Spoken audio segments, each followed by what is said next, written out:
Celebrated director Dave Evans recently stopped by to talk about his latest project that will debut at the Tribeca Film Festival. Check it out.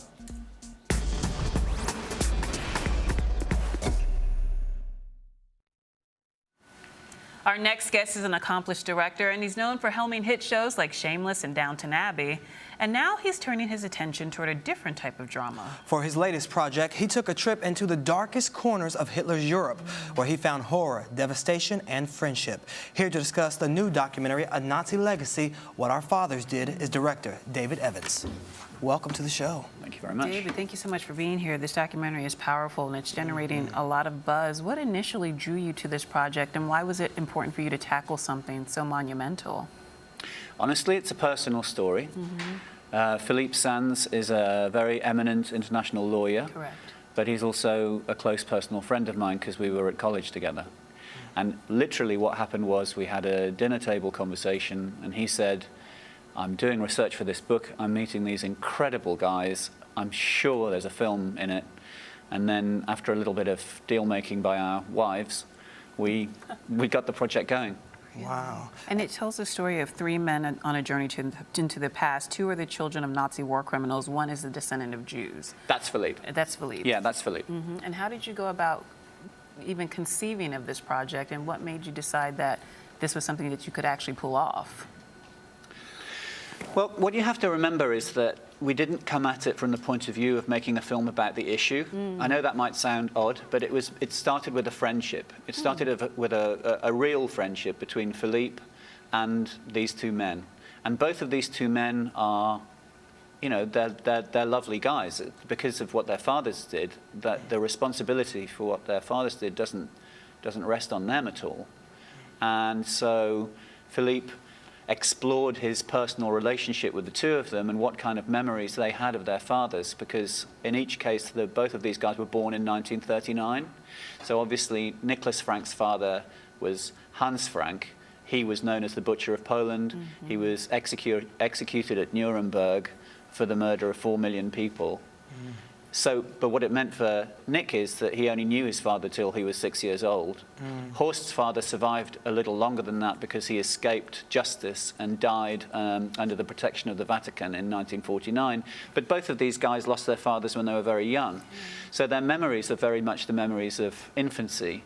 And it's not to do with the historical record of the Holocaust, for example. You're talking about the way sons remember their fathers. And that's really how we got into the project. So in answer to your question, it didn't seem like this is such daunting material.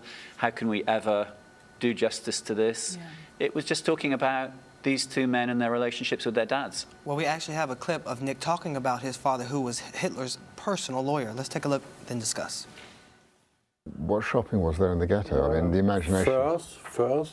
She was always looking for furs. When you say shopping, you mean shopping or stealing? She set the prices, I would say. And everybody who was selling to her would say, oh, that's the wife of the Governor General, so I'm lucky, I will survive. Yeah. And did your father accompany you on this? No, never. They hated each other. The marriage was gone. And then my father wanted the divorce. My mother fought all her way up to Hitler. And Hitler forbade my father the divorce till after the war. She actually contacted Hitler? Yes, by a letter. She didn't come personal to him, but she wrote a letter including a picture of her and the 5 children. And the consequence of that was that Hitler did what? Hitler instructed? Hitler forbade Frank the divorce till after the war. And why did your father just not ignore that? He loved Hitler more than his family.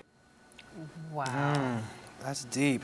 And it's interesting to me, how do the sons of these Nazi war criminals deal with the knowledge and the facts that they're finding out about their families and the fathers and what they did in the past? Well, they deal with it in very different ways, and it's lucky for me that they did, because that's really where our movie found its feet. Nick has spent a large portion of his adult life attacking his father publicly. He gives talks in schools and colleges explaining the evils of Nazism and implicating his father very deeply into what they did, Horst has never looked for any kind of publicity, but in private, he's always nursed this feeling that his father was a good man trapped in a bad system. And when we put him on our cameras, that's what he said. And they disagree with each other very, very, very deeply about the legacy they've inherited. Do they feel guilt? I think Nicholas feels like he carries the weight of his father's actions on his shoulders. I think Horst, he says in the film that he does feel ashamed that when he learnt, obviously he was too young to process it when he was a kid, but when he learnt about what his father had been involved with, he said he did feel ashamed. But now, having assessed it, I don't think he does feel guilt, no. Well, how do you think this journey has changed them and ultimately changed you as well? Well, what's changed about Horst is he's become more resolute in defending his father. Like I say, he'd never been interested in even thinking about that period of his family history until we asked him to participate in the film. And he has said that, you know, participating in this, say, 18-month-long process it's taken while we make the film, that's made him feel more resolute about defending his father. Nick has always attacked his father. He hasn't really changed very much. And for me, to be honest, what it's taught me is that no matter what the historical events that you're facing, the stuff that's tied to your home life is the thing, is what really matters to you. That no matter what the magnitude of the historical events, it's the personal relationships between these two men and their fathers that have really made them feel the way they do. What do you hope viewers take away after viewing this documentary? I hope people understand that there's a different perspective on the way your memory is affected by the people whom you love.